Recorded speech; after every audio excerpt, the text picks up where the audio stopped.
For the repair of the Hanshin electric ECSU panels, the following procedures were necessary: replacement of various electronic components and general cleanup of the units. For testing, we add a 24-volt DC power supply.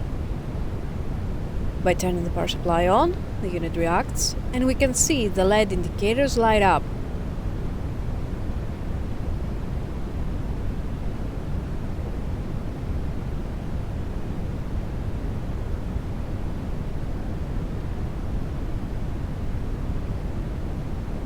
No further testing is possible due to lack of additional units.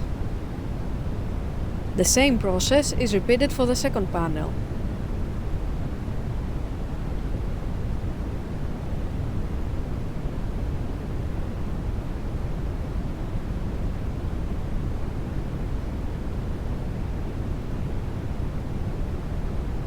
It is now clear that both panels are operating successfully and are ready to be delivered to the customer.